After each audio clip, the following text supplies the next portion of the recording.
We welcome you all to slow motion for this presentation of the Formula Vee Weekend Warriors Series, and we're about to grab the start in just a few moments' time. It's going to be Megan Overstreet leading them to green with Ladar right alongside. We're waiting for that green flag to come at, and the drivers are now on their way. Some of these drivers may be a little bit more aggressive towards the end of this race, as side by side with Love and DeGassis heading into 5. Oh, it's close. It's a bit treacherous on the corner. Rex is just singling run wide there, Ron. Down the running order, Love and Brewster, meanwhile, they have been in the tow and they've seen all these drivers try and do their own maneuvers. They definitely have something cooking behind the wheel of those FV race cars. As Montgomery gets that move done, one's running at the back. Well, not actually running right now, I don't believe, as there's a spinner with Ladar. Oh, no. Oh, and there's...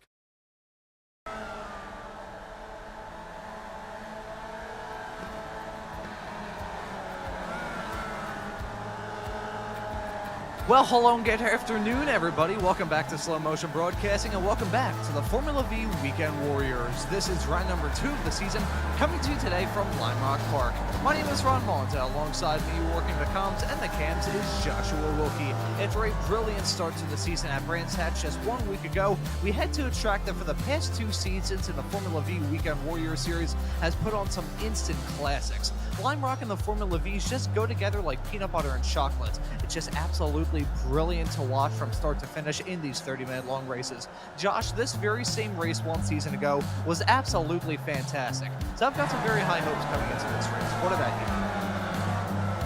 you? Yeah, absolutely, Ron. This is, not a dissimilar track really to Brands Hatch, other than there's really not a whole lot of undulation around here. It's a little bit flatter, but it's a very similar kind of old school sports car layout, so I would expect kind of a similar race as we had at Brands Hatch, where, there's not a ton of drafting here. There is down that front straight where you're going to have probably your best opportunity to get a pass done there into T1, but the rest of the track, you're kind of fighting the track, and it's pretty narrow, not really easy to get a pass done without putting some pretty high risk on it, so I have a feeling we're going to see a pretty good race today, and some drivers just dealing with the track and really just trying to find a way to get by, Ron.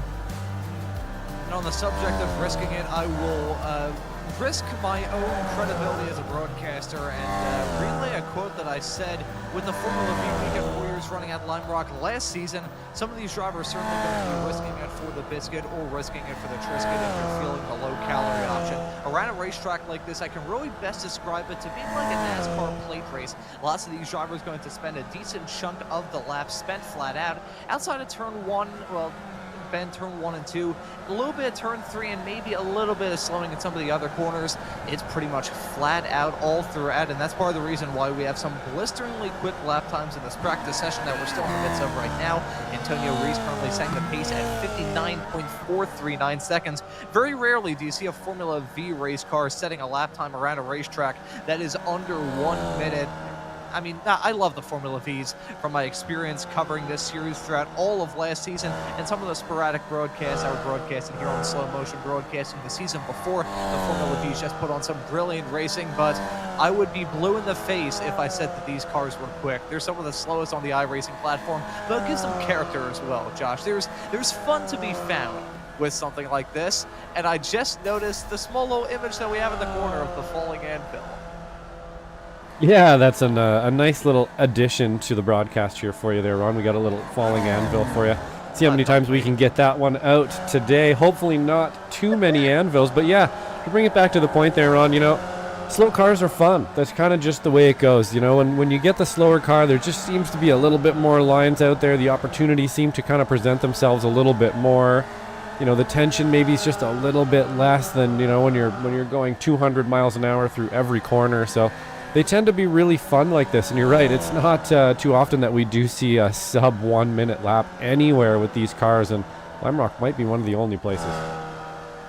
Yeah, I think unless we went to like a really, for lack of a better term, a really stupid looking racetrack, like one of the small little infield road course configurations at Charlotte Motor Speedway, don't think we would see sub 1 minute lap times ever in the Formula V's, but we're seeing them right now in this practice session. And if anyone takes a look at the left-hand side of your screen with the wonderful graphics that we have here on Slow Motion Broadcasting, you'll notice we got 3 colors. New to this season here for Season 1 of 2025, we have the Masters category to talk about here on the Formula Vees. In the past, we've only had Spec 1 and Spec 2. Those were the two classes that we had last season. Fortulo and Andrew Love taking those two respective class championships. But now for this brand new season, we've got a Masters category to decide as well. A lot of the drivers that you see in the Masters class, ones that we usually see in the Weekend Warriors, whether it be staples of the Formula Vees, the Formula Fords, or the Spec Racer Fords, they're making their appearance here. My main attention is certainly on Antonio Reese, currently the pace setter in this practice session. Yurkmani in fourth. Also got the S1 standouts to Jason Green and Stefan Heemskerk.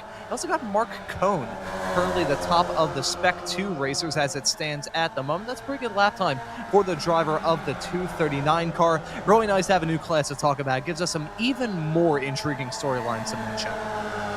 Yeah, absolutely. I think bringing the Masters class in was a great decision here by the team, and we're only it's only going to be a better series for it. So the three classes spread out now as well. We have a bit of a difference with the class, what you need I rating, I should say, to be in a class as well. So now S1 is going to be 3,500 and above, S2 is going to be 3,000 and below, and then Masters is over 60. And if you just happen to be a Masters who's 3,500 or over, they're going to try to get you into S1 as well, but I do believe you have the choice to stay in Masters if you would like. So it should be a pretty interesting season with the three different classes now, Ron, and I'm really looking forward to seeing how these Masters can kind of mix it up. At the moment, we have a Masters kind of way out front.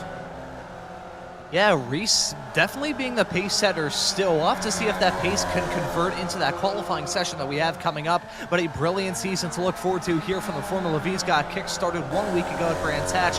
And we're certainly going to have a lot of homegrown racetracks. Brands Hatch and Lime Rock Park of having that same grassroots motorsports-esque feel, but those aren't the only ones. Coming up in just 1 week's time, we're going to be running at New Hampshire Motor Speedway on that infield and outfield road course, the very strange track up there in New Hampshire. We also have some weather to talk about, but more on that in a little bit on this broadcast. Going to be running at Okayama, Thruxton, another homegrown track there in the UK. Donington Park, Sebring, Lebanon, who hosted a really intriguing race 1 season ago. Alton Park, Summit Point, Cadwell Park, and VIR going to bring this season to a close. So some really good racetracks to keep our eyes on, and lots of good race car drivers out there on the track, and lots of them as well. Looking through how many people that we have in this session right now, 39 people. Gotta love the wonderful participation that we've seen in the Formula V's the past 2 seasons.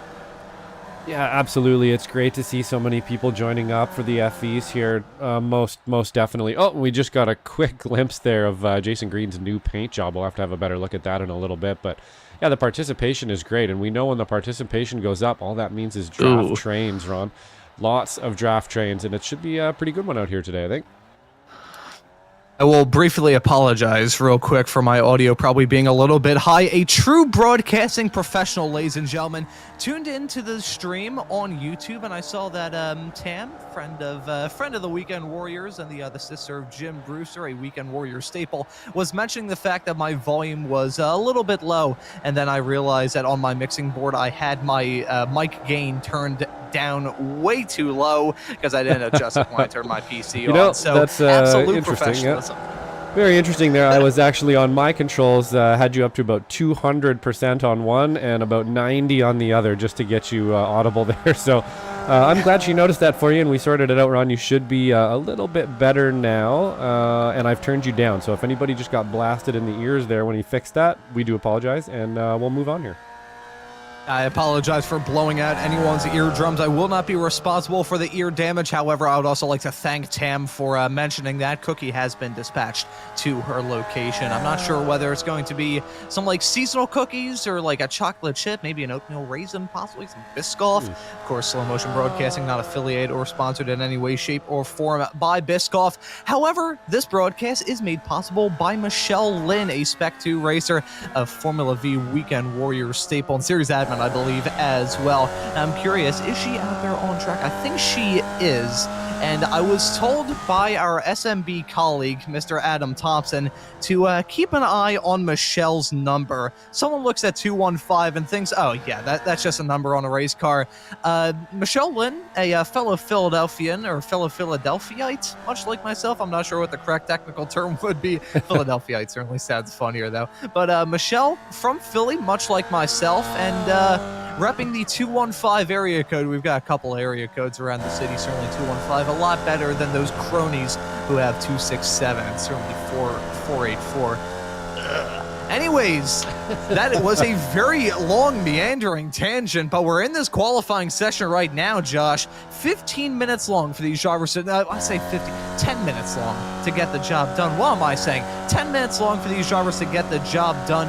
4 laps around this track, and it'll go by in a heartbeat. I'm curious, Josh, maybe you want to give us a little track guide of this wonderful ride up there in Connecticut?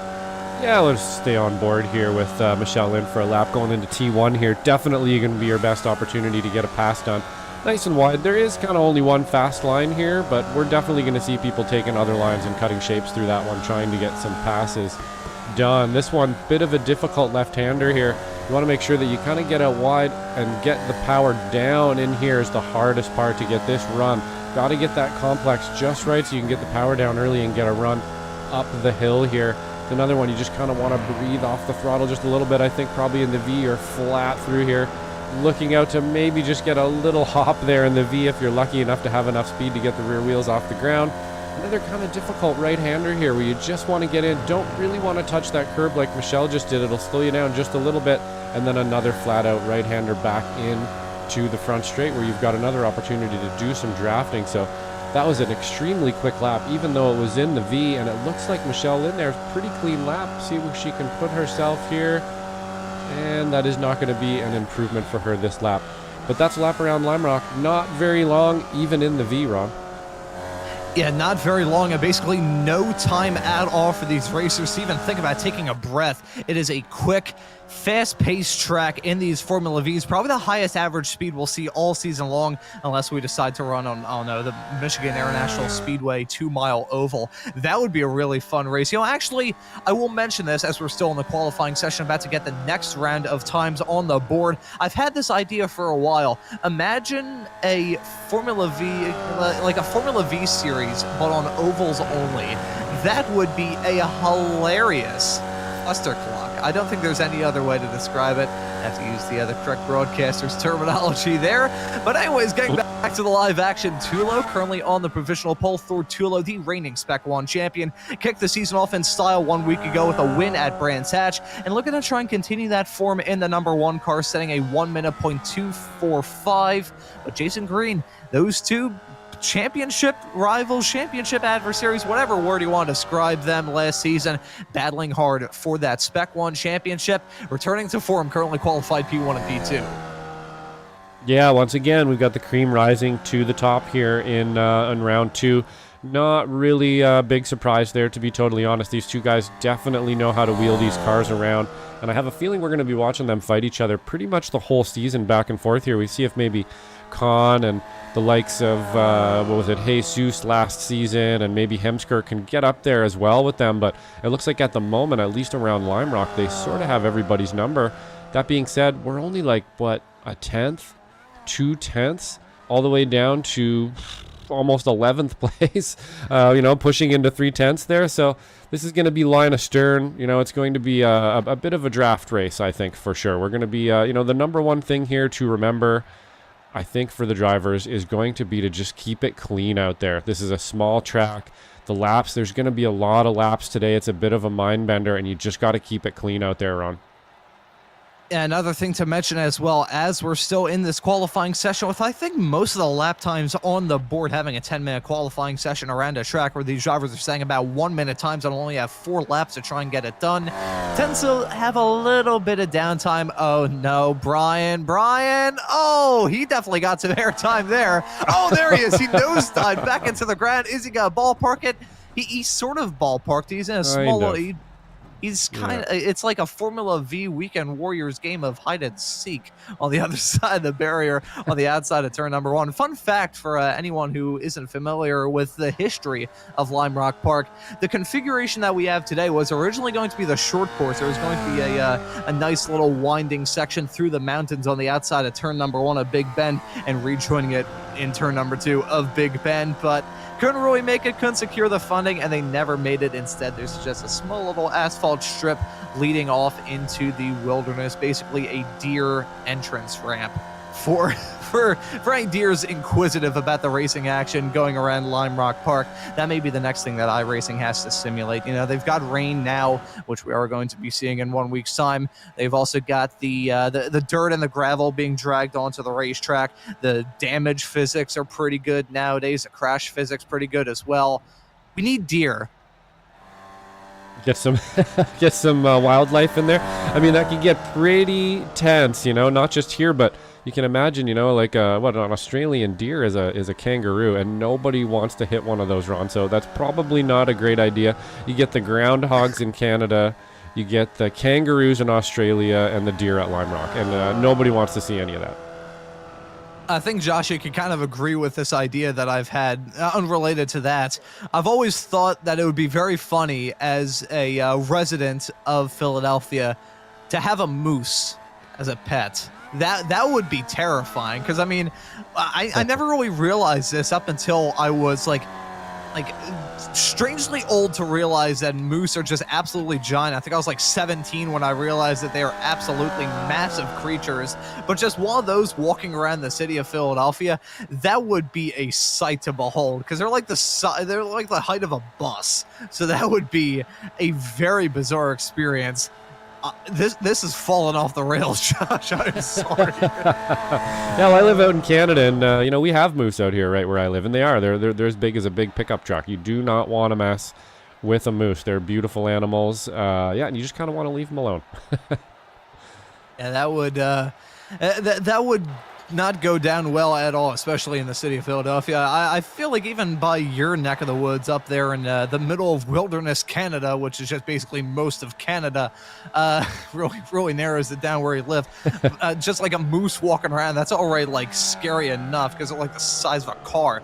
So that would certainly be an odd spectacle to behold in the city of Philadelphia. I mean, we've got some weird stuff as is. We've got some very fanatical sports fans throwing beer cans at Minnesota Vikings fans. We've got a whole lot of stuff going on here, and fun thing that we'll definitely be keeping tabs on throughout this season is probably the impending collapse of the Philadelphia Eagles this current NFL season. They've been doing so good, but they've done good in the past, and then they've completely fallen flat. But I think we'll get back on track and talk about the racing. We've got a lot of intriguing stuff going on at the moment. On the pole, it looks like it's going to be Thortulo, Jason Green going to join him on the front row. Suleiman Khan, who I think we saw a couple of times this past season, he's going to be starting in third unless some major shuffles go on. You got Richie Kohan, I believe would be the correct pronunciation of the driver of the number 95 car. He is currently in fourth. Nate Coliseo, who's won in the past, I believe, won this very race 1 season ago. He is currently slotted in fifth. In the Spec 2 category, you've got the top 2 in that class of... top 1 of Parvinder Ladar in 6th. Peter Marzuki, I believe, is a Spec 1 racer. York Monty and Alan DeGassis right by each other, those two being Masters racers. That's going to be a really fun thing to keep our eyes on come time for this race, which I think is about to get underway in the not-too-distant future. I have to apologize to Adam because that popped out of my mind. He's not here to scold you for that. Yeah, but we'll get the grid up for you here. Yeah, let's get the starting grid before I cause Adam to send himself into very early stage liver failure. Thortulo going to be starting this race from the pole. Jason Green going to join him on the front row. Suleiman Khan, the Bulgarian racer. Is he from Bulgaria? Possibly. According to that, he is. But the driver of the 53 car going to be starting in third. Richie Kohan, the British driver, starting this race in fourth. Nate Coliseo in fifth. Parvinder Ladar in sixth. Starting this race in 7th is going to be Guido Marzuki. York Monty going to be starting this race from the 8th position. Alan DeGassis in 9th. Adam Thompson, SMB's very own, going to be starting in 10th. Esteban Laurencio going to be starting this race in 11th. Marcone in 12th. Looking at the rest of the drivers, we have signed the top 20. We have Brian Szynski, Chris Doden, Jim Brewster kicked the season off with a Masters win 1 week ago. He's going to be starting in 15th. Next to him on that, would that be the 8th row? It's going to be Jason Perry, Stefan Heemskirk in 7th, Trent Kramer in 8th, Jesus Rodriguez in 9th, Andrew Love going to round at your top 20. I think I just said Jesus Rodriguez was starting in 9th. He's starting in 19th. 19th. We knew what you meant. Yeah, and then we have what's we have Chen in 21st. I'll take over for you, Ron. We got Russell Telka there in 22nd. We got Antonio Reese, Masters class driver in 23rd. Christopher Sereno, I'm going to try to get that one right, in 24th place. Moving on to 25th, we have Jeff Jacobson, Dan Szynski in 26th, Matthias Martin in 27th, Michelle Lynn in 28th, Nick Tolo in 29th, Daniel Salmon in 30th, Michelle Laturo in 31st, Fernando Afonso in 32nd, Stevie Ray down there in 33rd, Arthur Laturo in 34th, Jeffrey Beck in 35th, Brian Hansen in 36th, and I think we got one more page here. Travis Rail in 37th, Jason Grider in 38th, Russ Lundberg in 39th, and James Hadlock rounding out our top 40. These massive starting grids for these Formula Vee Weekend Warriors race, coupled with a short pace lap at Lime Rock Park, is going to be the death of either of us, Josh. But ready to get things up and rolling from the second race of this season. Just made it before we can get that green flag out and send these drivers on their way into turn number 1. Looking like a pretty good start from Thortula. Not looking like a good start for Jason Green. Going to find himself in the midst of a hornet's nest, heading his way down into turn number 1. You can see the smoke coming up in the air. These drivers already risking it, going 3 wide through Big Bend at the very beginning of this race. These racers still battling as hard as they can. Jason Perry nearly going off the track a little bit farther in the back. Some drivers making up some moves already, riding on board with Guido Marzuki, who's not made up some positions. If anything, he's lost out on one spot. York Money in front of him has gained one spot. Lots of drivers already shuffling around, but at the front of the field, the big jumper thus far has to be Richie Choen. He's already up 2 positions from where he started in this race. The driver of the number 95 car making some smooth moves early. Yeah, this is when you want to kind of get it done right at the beginning, Ron. If you can get a couple positions right off the bat, get into a good draft train with some good drivers, that's the way you want to do it right at the beginning here. So just kind of try to break away, which is going to be a little difficult on this track, I think. It's so narrow and so tight. Passing's going to be hard as we're just seeing people cutting shapes out there. Let's see if we can't make it through T1 one more time. Yeah, here we go. The drivers already beginning this Formula Vee Weekend Warriors game of leapfrog. One driver already having a very bad start. That's Brian Hansen, who's had to come back down to pit lane. So not sure what happened to the driver of the 771 car. Not sure if it was an incident or he just did not take the green. But either way, the race is underway. Already a minute and a half left on the on the clock. Lots of time left on it. 30 minutes of racing for these drivers. It may seem short in the grander scheme of the world of motorsports, but 30 minutes in a Formula Vee Weekend Warriors race can absolutely fly by. Doubly so considering these racers are putting in 59-second lap times we're probably expecting once these drivers start to get a good swing of things. Those qualifying times a little bit underrepresented considering that they didn't have a draft. But speaking of not having a draft, Richie Kohan not going to have a draft at all. He's going to be stuck on the inside line, going to get shown the metaphorical door heading down into turn number 1. Suleiman Khan trying to get a move done in the middle of himself, Kohan, and Tulo. Not able to get it done. Kohan holding on to the lead as I think Trent Kramer, just after saying the fifth lap of the race, just went off the track heading through turn 1. Yeah, it looks like we got a little bit of attrition there for Trent Kramer. We'll have to go back and have a look at that, but pretty impressed so far of the top few drivers here. They have been able to keep it clean so far. Things are looking pretty good. Just on board with Jason Green here looking forward, and I have a feeling that he is going to want to make some moves here. He's going to want to get up front. He's going to want to kind of try to be the leader of the pack maybe this week, I think is what Jason Green should be thinking about here after, you know, he's had a couple losses to Trenton Kramer now, and he really needs to kind of try to set the bar here and see if he can get in front of him and dominate a little bit. Yeah, I think the word dominance is definitely subjective when it comes to these Formula Vee Weekend Warriors races, because you could be leading for a brief period of time, and that's just about it. Looking at the leader at this point, that is Richie Kohan in that number 95 car. I think Stefan Heemskerk may have had a moment. Lawrencio may have just had a moment as well. No, it looks like he pops back into existence. Some small connection issues for some of the racers a little bit farther towards the front. Look at that. That is absolute unbridled madness being led by a man who is absolutely an unbridledly insane. Love you, Adam. He's currently running in 6th. I will. Huge my crash God, in the that's a background. big Jason flip, Perry. heading down the Paul Newman straightaway. Huge one. That looked to me like Jason Perry in the background there. I think that's who it was. We have Daniel Sam and Jason Perry and Alan DeGassis, and it looks like they have had a big one back there. So we're going to go have a quick peek at that if we can here. I'm going to wait down this straightaway. It looks like Adam Thompson, we were just mentioning there, has actually made up quite a few positions here in the last little bit. It is sort of leading that secondary pack as we go back into T1 here, almost going 4 wide at the front of the pack. Looks like Thortulo's going to take the lead there, Ron. Holy cow, it nearly ended in disaster with Tulo and Kohan. They're still side by side coming out of Big Ben, about to head their way off into turn number 3 of left-hander right about now. Tulo on that inside line, gonna be shuffled back down to the outside. Heading through turn 4 right now, Kohan in that number 95, certainly trying to get some moves done. Nate Colasio with nowhere to go, feeling boxed in. Think he checked out of it there, Josh. I think he lifted, maybe dabbed the brakes there, heading down the Paul Newman straightaway. But Colasio running in 3rd, Khan and Green rounding out your top 5 as it stands at the moment, but still a pretty big pack behind them. Got Ladar and Monty, Adam Thompson involved in that fight as well.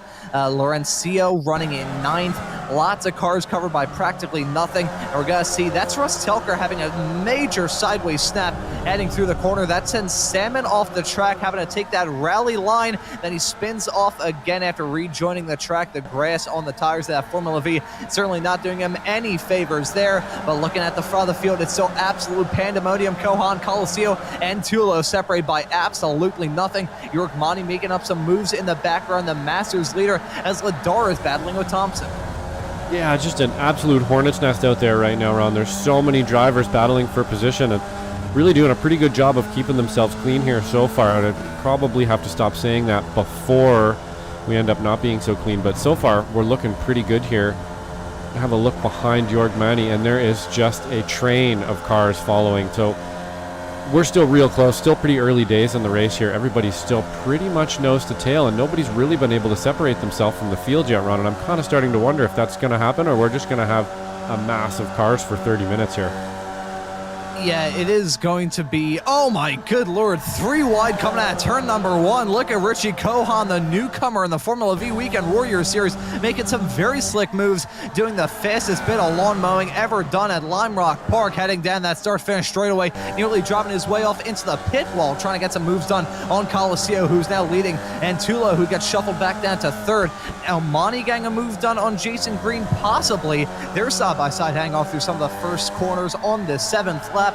Already on lap 7. This race has absolutely flown by, which is saying something. Usually lap 7 in a Formula Vee Weekend Warriors race, we're like, okay, we're about halfway through. Nope, we haven't even hit the 10-minute mark. This race, very fast-paced. It feels like we have absolutely no time to even decompress after a bit of 4-wide drama hang down that start-finish straightaway. Running on board with Adam Thompson, and I remember doing an interview with him after the last time the Formula Vee Weekend Warriors ran at Lime Rock Park, and he said that it was just about the most stressful race he has ever been a part of. When I made that comparison to this race being like a NASCAR plate race, I really mean it, because the racing is tense, exciting, and incredibly close, with cars separated by absolutely nothing, and if one driver trips up, it could end in a field-clearing collision. But Thompson running in 6th at the moment, maybe gonna get a move done on Jason Green, hang off through turn number 2, wheeling it on that inside line, gonna be stuck on the outside though, heading off through turn number 3, and that's the thing, we're trying to get some moves done in this race around this track. You gotta get it done with conviction, otherwise you're just gonna get hung out to dry. Yeah, that's a really, really good point, Ron. Around here, you really want to telegraph your moves. You want to make sure that they are solid moves when you make them, that you've made that clearance, that your driver, your competitor knows that you're coming. And a big spin looks like from Marzuki. Jesus, or was that Marzuki and Heemskerk, I believe? Heemskerk, oh, that's a big one. Oh, we lost big Kramer, contact. I think. Yep, so that was Now, another big one there. We'll have to go back and look at that right away, Ron. I think Julian Chen may have gotten a piece of that action as well, going over the hill through the classic section. This is a classic version of Lime Rock, so we have that old turn number 5, and clearly it's coming back to bite some people in the butt. Here's Guido Marzuki heading his way through the corner. That wasn't the crest doing him dirty. That was a tap. That was definitely contact with himself, and I believe Jesus Rodriguez. That is terrifying for Guido Marzuki, and all of the cars coming to the scene of that incident. Marzuki acting as a rolling roadblock, and that's a big amount of drama. Ladar involved in that. Chohan got a piece of that action as well. The at one point race leader has gone off the circuit, relegated himself well down the running order. I don't even think he's inside the top 30 anymore, Josh. Lots of drama going on in this race, and there it was, nearly barrel rolling is Richie Kohan in that number 25 car. Yeah, it looks like unfortunately he just lost grip there. He touched the side and ended up spinning and took some people with him. In that other incident we saw, really, really unfortunate there. Trying to bump draft in a massive pack of V's is a really, really bad idea, and I would imagine that the stewards are going to have a bit of a talk with Jesus here as we're going 5 wide into T1. Dear sweet baby merciful Jesus, Jorg Mani now involved in this Hornet's Nest. Adam Thompson now leading it. Shows you one small little mistake. I mean, it was a marginal. I say marginal. We nearly saw 2 cars flipping coming out of Big Bend, but that contact with Ladar and the driver of the number 95 car, whose name I'm blanking on at the right moment for me. Just that small little bit of contact sends this field into absolute pandemonium. Just to tie that little bow around that storyline with that incident not terribly long ago involving Guido Marzuki and Jesus Rodriguez. There you can see that was a contact hang through Big Bend that sent Kohan off the track, and Ladar, look at that. That was like a puppet just getting yanked around. That was a very bizarre-looking collision. We've heard from some of the drivers in the past about the wonky physics surrounding some of these Weekend Warriors Formula Vee race cars. Just saw that get put on full display with that replay we saw, but never mind that. 3 wide, heading down into turn number 1. Feel like we've said that about 14 bajillion times thus far. Haven't said contact between Mani and Thompson, though, which we just had. Yeah, absolutely. Some contact between Mani and Thompson there. Thompson making up a bunch of ground here from that accident, and then was able actually to get out to the front briefly, and Mani also making his way up to the front here. So we're having a pretty big mix-up of drivers in the top group here. Just kind of like we were saying on the run-up, Ron. This track's so narrow, and it's hard to find a place to pass it. Really, it's going to be just down the front straight over and over and over again. So anybody in this big line of cars we're seeing here can win this race right from the front, right to the back of this line of cars. And I wouldn't even be surprised, Ron, if we get another pack. They're not very far behind there, and they will catch up if they keep dicing around like this up at the front. Yeah, we've still got 19 minutes. Who knows? A falling anvil from the heavens could just drop down on all of these drivers, and that pack right behind. If this field blows apart, that pack behind is going to be the one to inherit some podiums, some top 10s, some top 5s, and one of them is going to be spraying some champagne in victory lane. But these racers at the front still battling as if it's a final lap of the race. This is pure unbridled madness that we're seeing right now. Following Jason Green, who, as I've said many, many times on Weekend Warriors broadcasts in the past, he is the driver least likely to go for some flashy, flamboyant, and absolutely ridiculous moves. He's the driver coach. He is the one who's going to be he's going to be careful. He is going to exercise a little bit of caution in these races. But can you even do that with this pack? Yeah, it's definitely a push and pull, Ron. That's another good point is, if you're too timid, you're just going to end up getting swallowed alive by the people behind you, and it can actually be a problem. You kind of have to be pointy and aggressive, or you're actually a little bit dangerous out there. As we can see here, the Jason Green kind of just biding his time, having a look at everything that's happening in front of him. Just like you said, Ron, he's going to wait and see if these people make a mistake, and maybe he can capitalize on that. We know Jason is not going to do anything too rash or too outside of the norm, especially with that new paint job he doesn't want to scratch up today, Ron. And that's a very good point to raise as well. Some very nice looking paint schemes all around this racetrack. And one of them that's always stood out to me the most is a one of Nate Coliseo in the number 8 car, currently running in 4th, running the Chiquita Banana paint scheme on that number 8 race car. Coliseo won this race 1 season ago.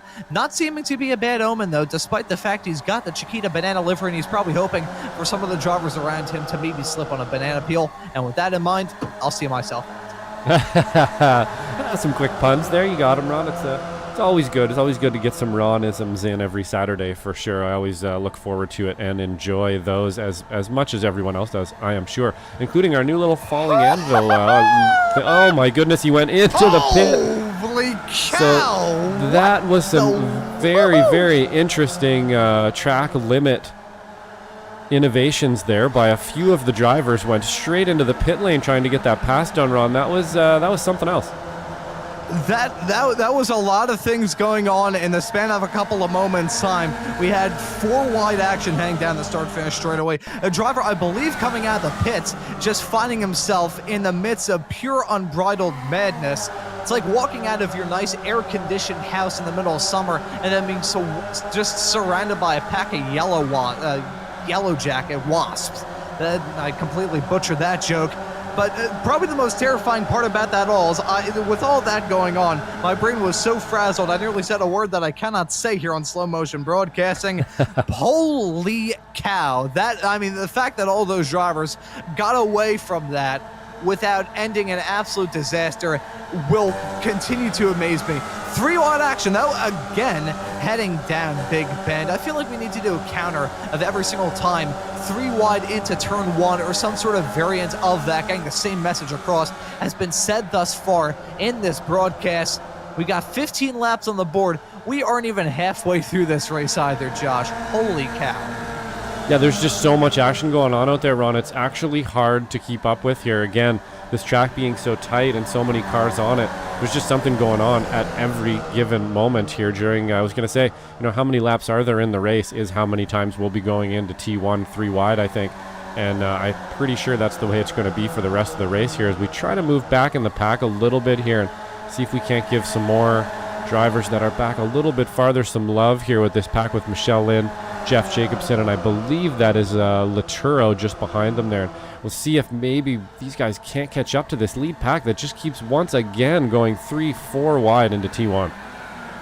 They are not giving us a single point to rest. These drivers aren't giving themselves a single point to rest. They've been going side by side into turn number 1, side by side, 3 wide, whatever, 4 wide, 5, or whatever it may be. They have been racing each other oh so hard thus far in this race.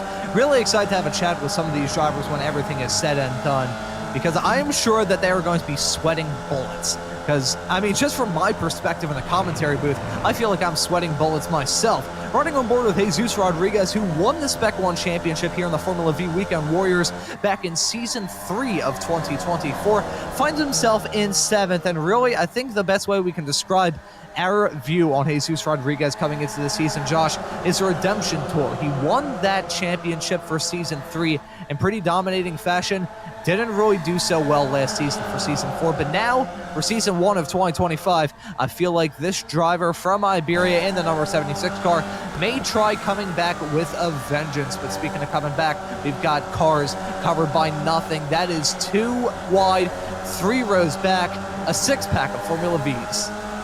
Yeah, just a wall of cars going around the track pretty much together, and they're kind of just swapping positions every lap, just trying to kind of jockey for position, and hopefully Jesus will be able to be a part of that. He has, a few, as we like to say here, falling anvils with him, but to be honest, they were kind of his own doing most of the time, Ron, and kind of maybe just sticking his nose in a little bit too aggressively here and there and making a couple bad decisions. But honestly, in the last few races, really in the last while there, we haven't really seen that happen to him much. He does seem to be kind of biding his time a little bit more.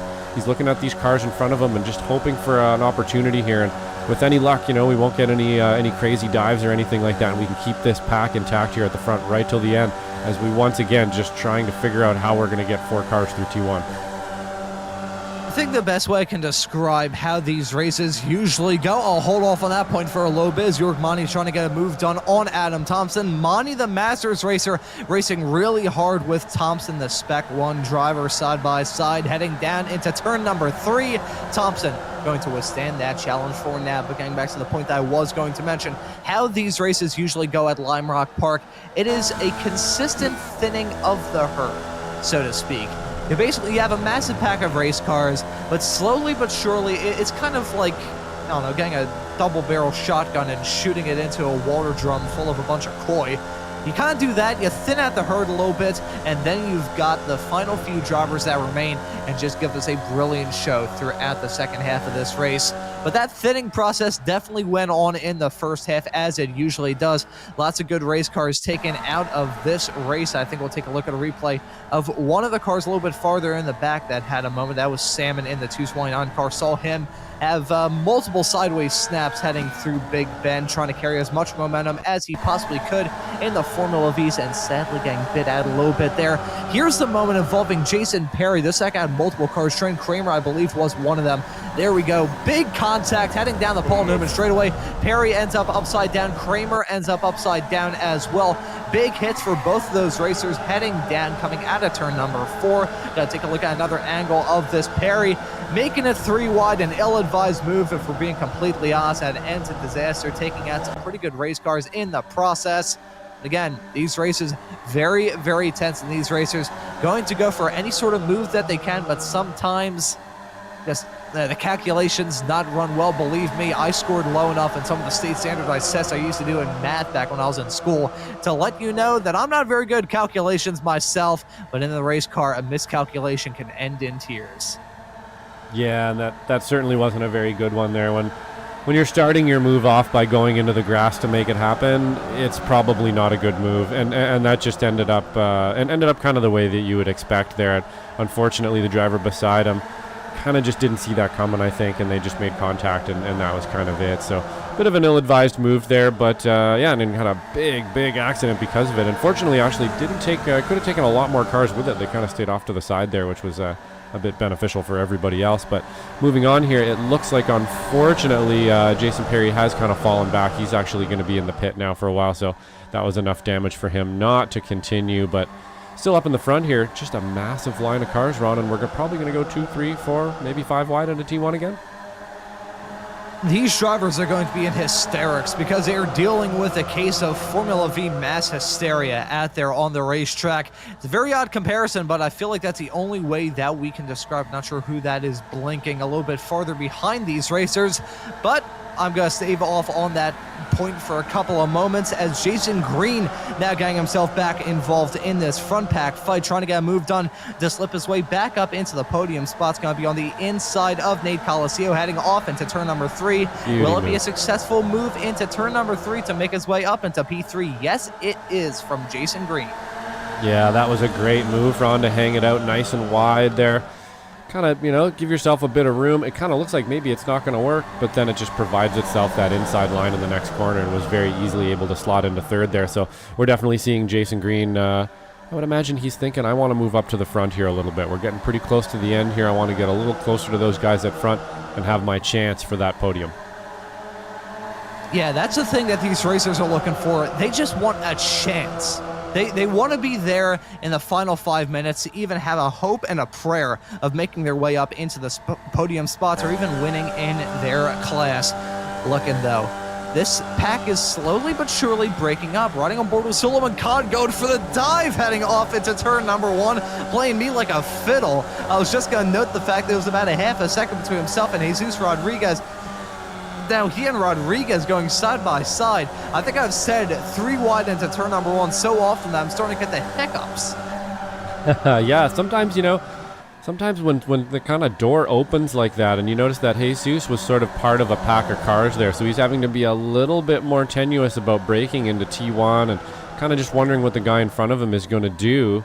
Whereas, I believe, was that Thullo? Was it Rodriguez? Just didn't really have to do that. You can just kind of dive into T1, nobody really in front of you, and take up all that space. That's exactly what he did and made up a ton of ground there. That was like probably more than half a second in one corner.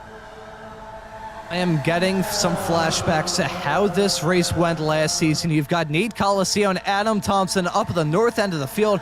Monty, Green, Tula, Rodriguez, and Khan right in tow as well. Look at the pack heading their way off through Big Bend. I will never tire of that view because it is insane.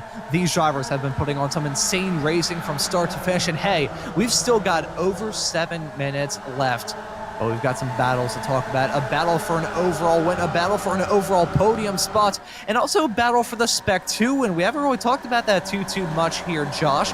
We've got Laurencio trying to get a move done on Suleiman Khan around the outside, heading off through turn number 5. He's the current leader of the Spec 2 drivers, but you've got Mark Cohn and also Doden involved in that as well. Doden, I believe, is a newer racer. Oh, and that's a big crash coming out of the corner. Right as I was mentioning all of those racers, that's coming out of turn number 6. That's a big collision. Michelle Lynn barrel rolling, heading down the hill through turn number 7.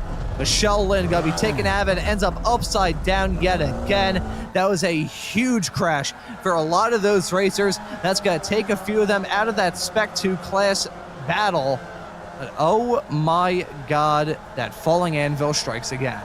Once again, we have our little Acme anvil up in the right-hand corner there, and it's very apt today. That was probably one of the biggest V crashes I've ever seen. Michelle Lynn in the midst of right there, just barrel rolling in the air. We will have to go back and see if we can't get a look at that, but really unfortunate, as it was just about to say how close that S2 battle was up in the front there. It looks like it was just starting to heat up, and then unfortunately it heated up a little too much, and yeah, we have cars barrel rolling through the air. So let's go back and have a quick look here and see if we can't differentiate what happened here exactly, Ron. Oh, it was some battling with a Spec 1 racer and a Spec 2 that kind of kicked all of this off. You can see Suleiman Khan making contact with Laurencio, and you can see those weird Weekend Warriors Formula Vee physics going on there. And look at that, taking out 2 very good race cars in the process. Suleiman Khan really nowhere to go. Those drivers coming into the scene of the accident with nowhere to go as well. But again, the janky Formula Vee physics coming back to bite these drivers on the butt. I think it was Jeff Jacobson and Michelle Lynn both barrel rolling as a result of that contact. You can see them picking their way through the smoke. Michelle Lynn already had a close call, and oh my God, that is multiple flips. And it's going to cap off with one more, backs it into that outside tire barrier on the outskirts of turn number 7, going to end in her being upside down. That is unlucky.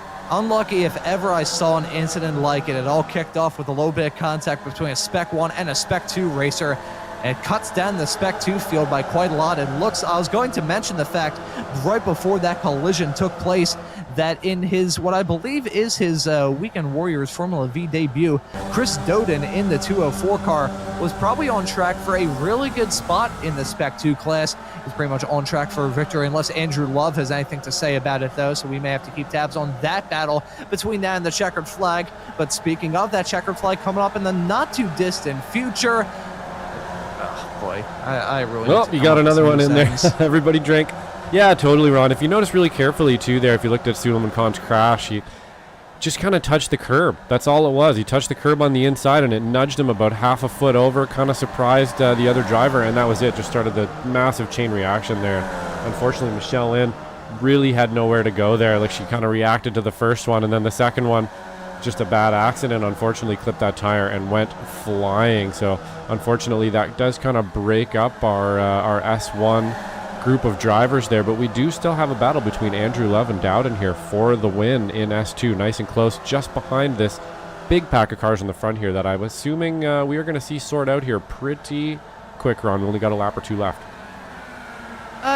You say it's going to sort out quick. It's certainly going to be sorted out in the next 3.5-ish minutes. When these drivers come to the checkered flag is going to be the only point in time where I feel like the field is really sorted out. But he can make a pretty compelling case for all of these drivers in this pack. Nate Coliseum won this race 1 season ago. Jörg Mani, a Masters racer, very successful in the Weekend Warriors world. Very hard to bet against him. Certainly on track for a Masters victory, as Nick Tula running P2 of the Masters drivers, about 44 seconds back. So that's pretty big unless Yorgmani gets struck by that aforementioned falling anvil. Not really going to see a change in spot for the lead in Masters. Adam Thompson, though, he came oh so close to beating Nate Coliceo 1 season ago.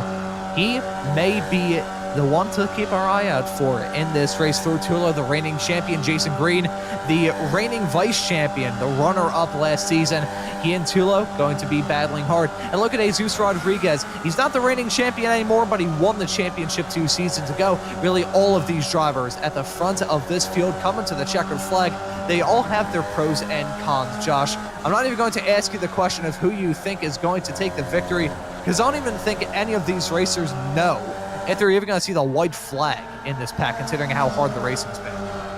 Yeah, absolutely. It is one of those scenarios, Ron, where things, like we like to say, it just starts to kind of hot up near the end. It's definitely, the tension is building. You've only got a lap or 2 left, and the pass needs to happen now. And this is usually when we see the sparks fly. So hopefully we can hold it together and keep it clean here, and we will see somebody come out victorious without having to end up with too many more cars on their lid here. And I have a pretty good feeling we're going to be able to make that happen with these top drivers, but you never know here. And really, it's anybody's game at this point. Like you're saying, Ron, going back into T1 here, going 2 wide, 3 wide, 4 wide. We got somebody coming out of the pit as well. It's all kind of happening at once, and it's all to have here for sure. That, I believe, is Suleiman Khan in the number 53 car. He was involved in this battle not terribly long ago, but coming at it, he is going to be a deciding factor as to how these racers are going to finish. They are on not the white flag, but they've got the 2 white sticks up in the air. 2 more laps of racing action for these racers. As really anyone's race at this point. Nate Coliceo getting a bump from Yorgmani, getting a fantastic view of the pedal box of Yorgmani's 925 race car, heading their way through turn number 5 for one of the last times in this race. Haven't seen anyone get bit by that bullet yet. Keyword being yet. The only incident we saw like that was the ill-advised bump drafting with Jesus Rodriguez and Guido Marzucchi not terribly long ago. But who knows? Anything can happen. Coming to the white flag now. 1 more lap of racing action here from the Formula Vee Weekend Warriors. They want to grab the 2nd checkered flag of the season. A checkered flag is a checkered flag, and that winner's champagne is going to taste delightful. Who's going to get it done? 3 wide action. Look at Thompson in the 144 car sweeping around the outside through turn number 1 and 2. Contact being made, a game of bumper cars with Thompson and Coliceo. Thompson getting shuffled out. He had to go into the grass to avoid any major contact and disaster with himself and Nate Coliceo. He's now getting shuffled back down. Green sideways, slideways on the inside of turn number 4. Contact being made down the Paul Newman straightaway, and looking through Tulo, and Jesus Rodriguez maybe gonna strike as well. The driver, though, who I think is in the toughest spot of all, has got to be Yorgmani. He's leading this train. He's punching that hole in the air, and that's not the spot to be, as much as we've got 1 corner left and probably a couple of 100 meters before that start-finish line. It's more than enough time for Nate Coliceo to try and go back-to-back in this race, coming out of that final corner for the final time. He's closing in that 8 car. He's pulling to the outside line to photo finish in this race, and it's going to be Nate Coliceo going back-to-back. Just gets it at the line there, and we'll have to go back and see it, because I think it was a pretty close finish just behind them as well. What a great finish there, and some absolutely amazing driving from the top couple drivers there on that last lap, even making a little bit of contact back and forth there, but still being able to keep it together. So what an awesome last lap of the race there, Ron. Holy cow. Nate Coliceo timed that to absolute perfection. 7,000ths of a second after over 30 minutes of racing action. If that doesn't scream Formula Vee racing action to you, I really don't know what would. Over 30 minutes of racing action. Coliceo crossed that start-finish line to take that checkered flag with 30 minutes and 31.850 seconds on the clock, and it was a matter of thousandths of a second between those two. I think our live timing software may be a little bit inaccurate, though. I'm looking at the iRacing timing.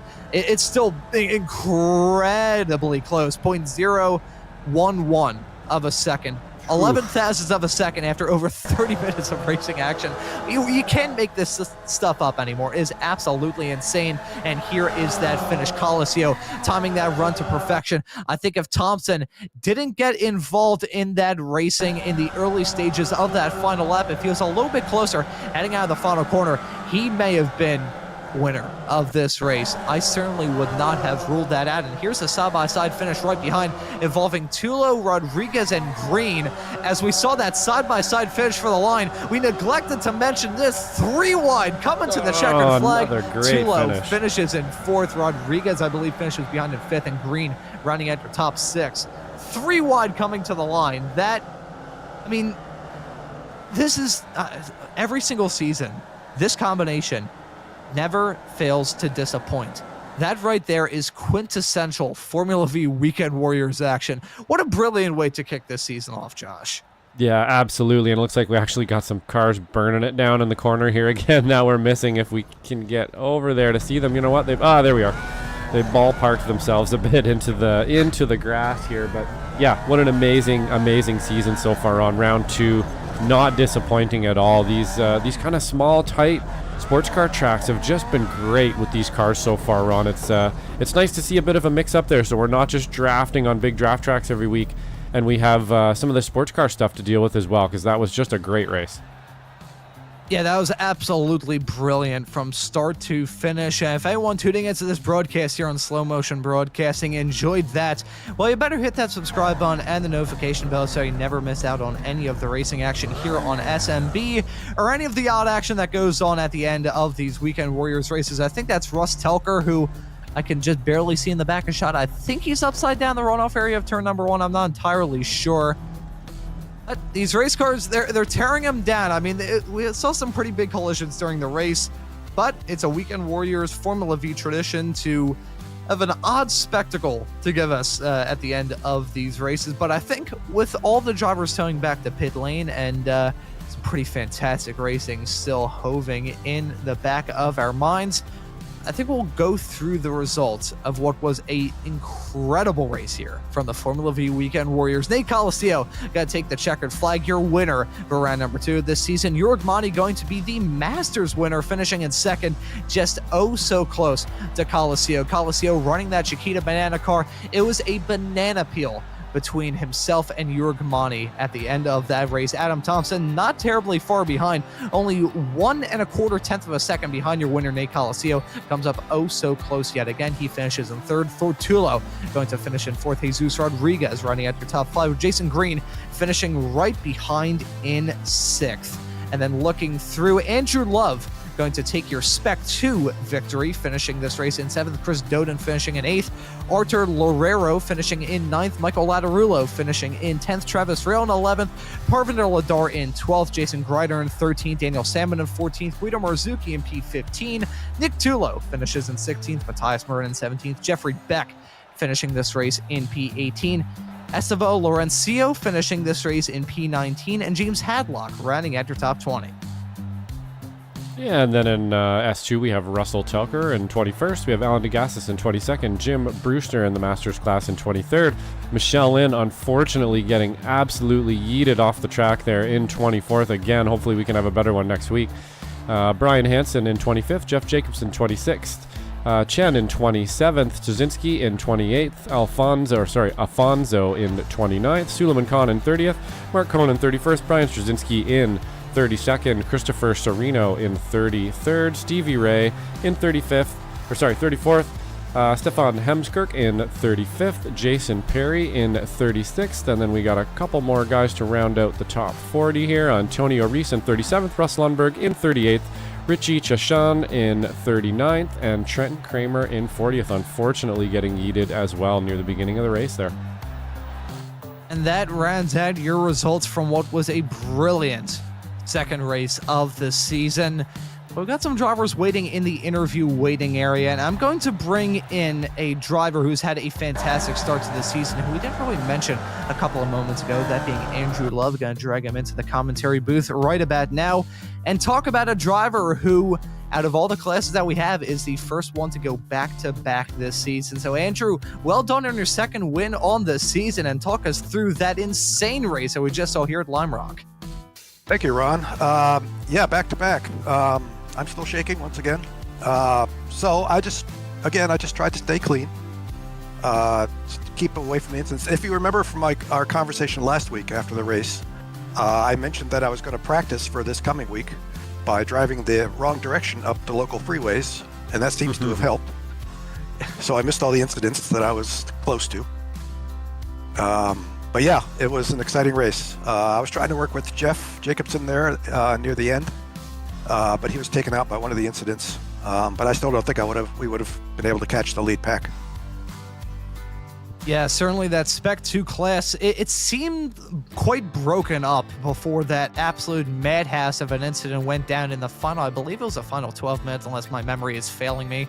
But that was still I want to ask you about that incident, because you saw Jeff Jacobson and Michelle Lynn get a piece of that action and just get pinged off into low Earth orbit. I think they went so far up in the air, they probably landed in Saskatchewan. But you were involved in that pack as well. So I want to ask you about that absolute just insane moment trying to pick your way through the smoke.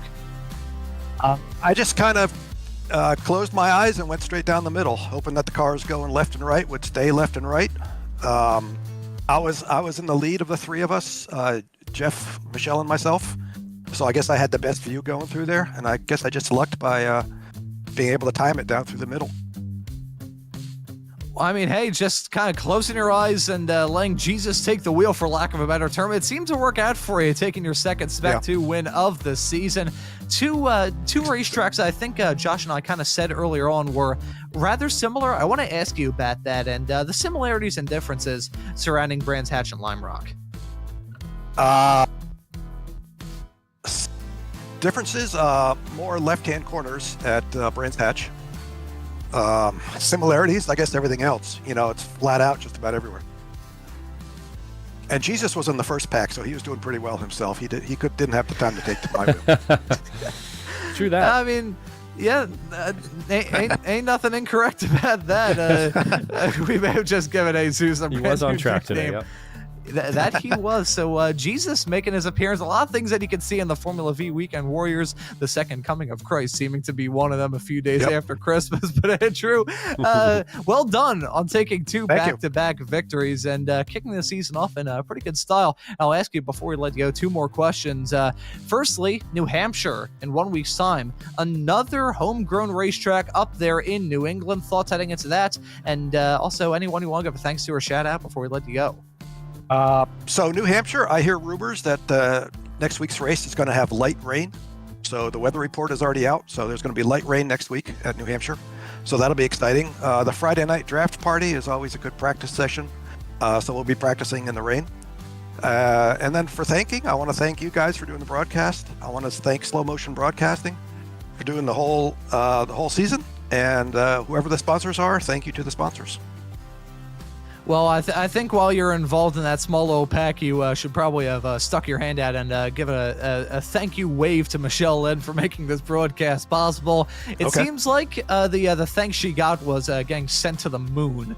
But either way, Andrew, thank there's some people that are paying a lot of money to do that. You can buy a seat on one of those billionaire rockets to go, whatever. Jeff Bezos and those guys are shooting themselves into space. Shooting ourselves into heaven. Don't need to spend a couple of $1 million to lock yourself into a metal canister. Put yourself in a metal bathtub on wheels and make a little bit of wheel-to-wheel contact. But Andrew Love, thank you for joining us in the commentary booth. Well done on back-to-back victories, and excited to see you back out on the racetrack for the rest of the season, man. Thank you for joining us. All right, thank you. And that right there was Andrew Love, the winner of the Spec 2 Racers. And Josh, we also got our Masters winner of York Monty waiting in the interview waiting area. Would you like to have a chat with him? Yeah, absolutely. Jorg, a great race out of you today. Definitely had some pace right from the onset there too, right from qualifying and everything. It looked like you were kind of one of the faster guys out there. Did you put a bunch of practice in this week, or is this just a good track for you? I did 0.0 laps on this track with this car this week. Oh, wow. I did right on, so it is just a good one for you. In the practice session. Yeah, No, I absolutely had incredible amount of fun. And it was so intense. But just one situation, I'm not really sure. Did I cut off Jason at the end there? No, I mean, it might be inconclusive, but we didn't see anything. We didn't see anything out of the ordinary there. It looked like actually up at the front, you guys had a pretty decent race up there. Not too many falling anvils, as Ron would like to say. How exactly do you get through a race like that? What are you thinking mid-race when there's 11 cars behind you and you're leading the pack? What's going through your mind? Actually, not much. Like I'm brain deaf almost. I'm just having fun. I'm not thinking anything. I was really concentrating because I don't want to, touch anybody, because I'm not sure if I can race all the races actually in this season. So I don't want to have some kind of issues with a guy who does that every single week. And so I was really careful actually as well, but always trying to be under control. So I was really concentrating. So I can't do two things at once. So I was really concentrating, but I didn't think anything. Yeah, well, that's a man of my own heart there for sure. I basically do the same thing when I'm out front. Turn the brain off, look forward, and just drive. And that's actually some pretty good advice from Jorgmani there. Absolutely. Just try not to think too much, I think, is probably some pretty good advice out there. Just keep it clean and try to stay off your competitors and keep that nose clean. And that's about it. So I believe, where are we headed next week, Ron? Gotta be running at New Hampshire. New Hampshire next week. So Lime Rock, so we went Brands Hatch to Lime Rock to New Hampshire. Is New Hampshire another one of your better tracks there, or is that one you're going to struggle at? I can't recall, but I think it's an Roval track, right? I believe so. Yep. Correct. And usually I struggle on those tracks. Really struggling a lot on those tracks. And but let's see.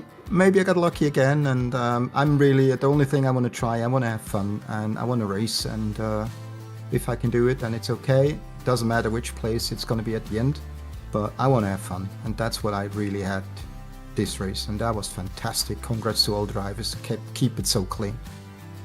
Yeah, it really, really was, Jorg. I'm sure you're going to love the replay there, watching it back. There was a lot of really clean racing. I think we caught a pretty good amount of it there as well. So great race today, putting the Masters all the way up at the front. Almost took the pinnacle position today there with the Masters class driver here. Is there anybody you'd like to thank? Everybody actually, and poor Stevie, I think he has been crashed out again, as I heard in the chat, and yeah, I hope he gets once lucky as well. I really hope for him that. And so the special greetings go to Stevie this time. Excellent. So class act all around there from Jorgmani. Thanks a lot, man, and we'll see you next week. Yep, see you next week. Bye-bye. And that right there was Jorgmani, your Masters winner here from Lime Rock Park, a race which featured just about everything that you usually see in a Formula Vee race, cranked up to about 11 bajillion thousand. That is the only way I can describe that race. Everything cranked up to 11, a brilliant race from start to finish, but one that's certainly going to leave some drivers maybe a bit disgruntled heading into New Hampshire in 1 week's time.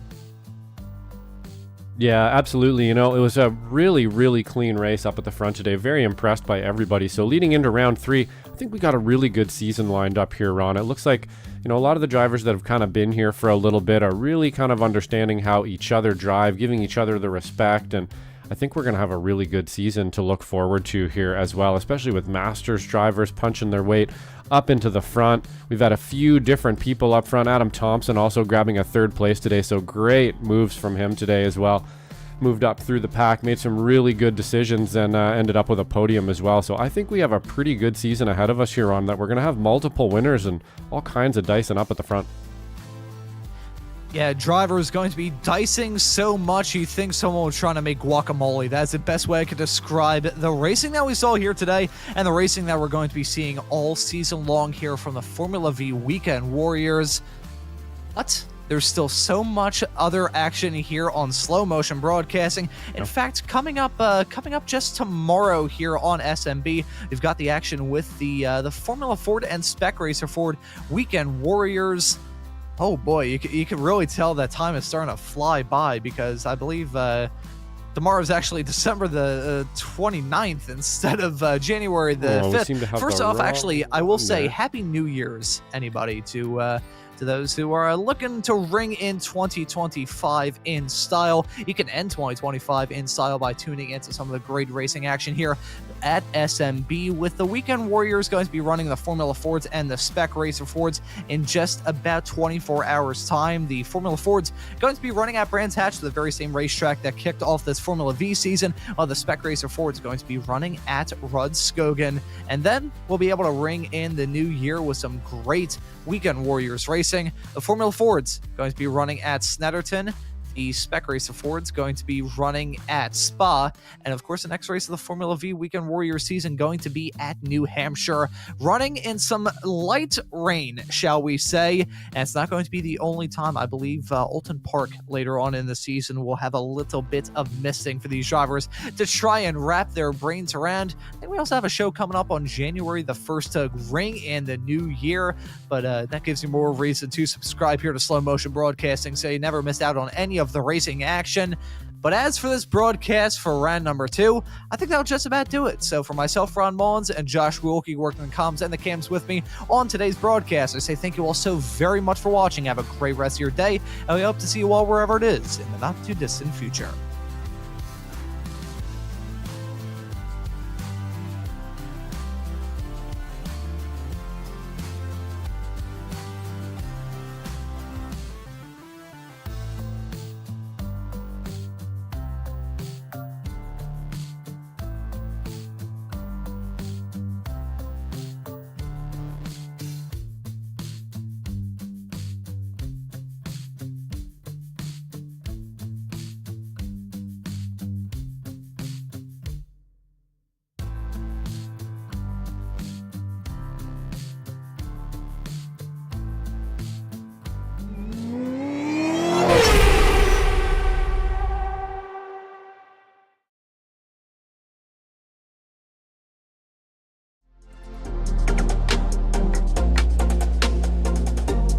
We welcome you all to Slow Motion for this presentation of the Formula Vee Weekend Warrior Series, and we're about to grab the start in just a few moments' time. It's going to be Megan Overstreet leading them to green with Ladar right alongside. We're waiting for that green flag to come at, and the drivers are now on their way. Some of these drivers may be a little bit more aggressive towards the end of this race, as side by side with Love and DeGassis heading into 5. Oh, it's close. It's a bit treacherous on the corner. Rex is just singling run wide there, Ron.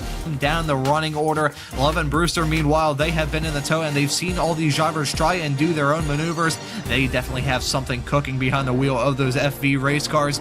As Montgomery gets that move done, one's running at the back. Well, not actually running right now, I don't believe, as there's a spinner with Ladar. Oh, no. Oh, and there's contact as well.